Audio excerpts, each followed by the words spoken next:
NCIB times ಮೀಡಿಯಾಗೆ ಸ್ವಾಗತ. ನಾನು ದರ್ಶನ್ ಹುಣಸೂರು.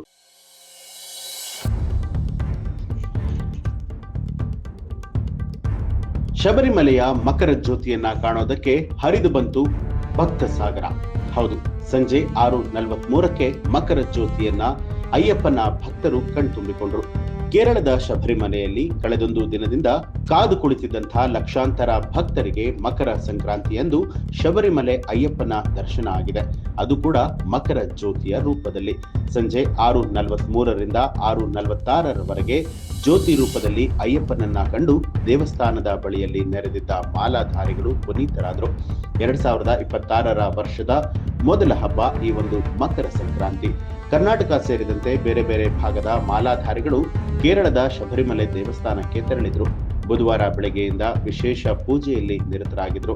ಸಂಕ್ರಾಂತಿ ದಿನ ಅಯ್ಯಪ್ಪನ ದೇಗುಲದ ಮುಂದೆ ಪೊನ್ನಂಬೇಡುವಿನಲ್ಲಿ ಜ್ಯೋತಿಯ ದಿವ್ಯ ದರ್ಶನವಾಗಿದೆ. ಅಯ್ಯಪ್ಪ ಸ್ವಾಮಿಯ ಗೀತೆಯೊಂದಿಗೆ ಭಕ್ತರು ದೇವರ ಗುಣಗಾನವನ್ನ ಮಾಡಿದ್ರು. ಮಕರ ಸಂಕ್ರಾಂತಿಯ ಪ್ರಯುಕ್ತ ಶಬರಿಮಲೆ ದೇವಸ್ಥಾನದಲ್ಲಿ ಬೆಳಗಿನಿಂದಲೇ ವಿಶೇಷ ಪೂಜೆ ಪುನಸ್ಕಾರಗಳು ನಡೆಯಿತು. ಅಯ್ಯಪ್ಪ ಸ್ವಾಮಿಗೆ ವಿಶೇಷ ಅಲಂಕಾರವನ್ನ ಮಾಡಲಾಗಿತ್ತು. ಹಿಂದಿನಿಂದಲೂ ಕೂಡ ಪಂದಳ ರಾಜಮನೆತನದ ಆಭರಣಗಳನ್ನ ತಂದು ಸ್ವಾಮಿಗೆ ಹಾಕಿ ಅಲಂಕಾರವನ್ನ ಮಾಡಲಾಗುತ್ತೆ.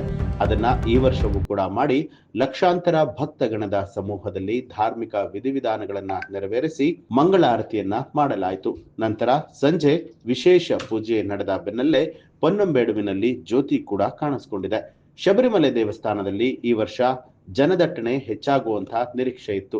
ಹೀಗಾಗಿ 1000 ವಿಶೇಷ ಬಸ್ಗಳ ವ್ಯವಸ್ಥೆ ಮಾಡಲಾಗಿತ್ತು. ದೇವಸ್ಥಾನದಿಂದ 60 ಕಿಲೋಮೀಟರ್ ದೂರದಲ್ಲಿ ಎರುಮಲೆ ಪ್ರದೇಶದಲ್ಲಿ ಭಕ್ತರ ವಾಹನಗಳಿಗೆ ನಿಲುಗಡೆಯ ವ್ಯವಸ್ಥೆ ಮಾಡಲಾಗಿತ್ತು.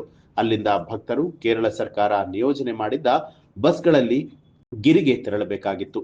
ಹೆಚ್ಚುವರಿ ಪೊಲೀಸರನ್ನ ಕೂಡ ನಿಯೋಜಿಸಿ ಬಿಗಿ ಭದ್ರತೆಯನ್ನ ಒದಗಿಸಲಾಗಿತ್ತು. ಭಕ್ತರಿಗೆ ಅನಾನುಕೂಲಗಳು ಆಗದಂತೆ ಅಗತ್ಯವಾದ ಎಲ್ಲ ಮುನ್ನೆಚ್ಚರಿಕೆ ಕ್ರಮಗಳನ್ನ ಕೈಗೊಳ್ಳಲಾಗಿತ್ತು. ಇದರ ನಡುವೆ ದೂರದ ಪ್ರದೇಶದಲ್ಲಿ ವಾಹನ ನಿಲುಗಡೆ ಮಾಡುವಂತೆ ಪೊಲೀಸರು ತಡೆ ನೀಡಿದ್ದಕ್ಕೆ ಕರ್ನಾಟಕ ಚಿಕ್ಕಮಗಳೂರಿನ ಭಕ್ತರು ತಮ್ಮ ಆಕ್ರೋಶವನ್ನ ಕೂಡ ಹೊರಹಾಕಿದ್ರು. ಮಕರ ಸಂಕ್ರಾಂತಿಯ ದಿವ್ಯ ದರ್ಶನಕ್ಕೆಂದೇ ಮಂಗಳವಾರ ಅಂದ್ರೆ ಜನವರಿ 13ರಿಂದಲೇ ಸಂಜೆ ಹೊತ್ತಿಗೆ ಕರ್ನಾಟಕದ 5,000 ಭಕ್ತರು ಶಬರಿಮಲೆಯನ್ನ ತಲುಪಿದ್ರು ಅನ್ನುವಂತ ಮಾಹಿತಿಗಳು ಲಭ್ಯವಾಗಿದೆ. ಒಟ್ಟಾರೆಯಾಗಿ ಈ ಬಾರಿಯ ಮಕರ ಜ್ಯೋತಿಯ ದರ್ಶನ ಪಡೆದು ಲಕ್ಷಾಂತರ ಸಂಖ್ಯೆಯಲ್ಲಿ ಅಯ್ಯಪ್ಪನ ಭಕ್ತಾದಿಗಳು ಪುನೀತರಾಗಿದ್ದಾರೆ. ಅಯ್ಯಪ್ಪನ ದರ್ಶನವನ್ನ ನೀವು ಕೂಡ ಮಾಡಿದ್ದೀರಾ? ಶಬರಿಮಲೆಯ ಪ್ರವಾಸದ ಕುರಿತಾಗಿ ನಿಮ್ಮ ಅನಿಸಿಕೆಯನ್ನ ಕಮೆಂಟ್ ಮಾಡಿ ತಿಳಿಸಿ. ಹಾಗೆ ನೀವಿನ್ನೂ ಕೂಡ ನಮ್ಮ ಚಾನೆಲ್ ಅನ್ನ ಸಬ್ಸ್ಕ್ರೈಬ್ ಮಾಡಿಲ್ಲ ಅನ್ನುವಂಥದ್ದಾದ್ರೆ ಈಗಲೇ ಸಬ್ಸ್ಕ್ರೈಬ್ ಮಾಡಿ ಬೆಲ್ ಐಕಾನ್ ಒತ್ತಿ.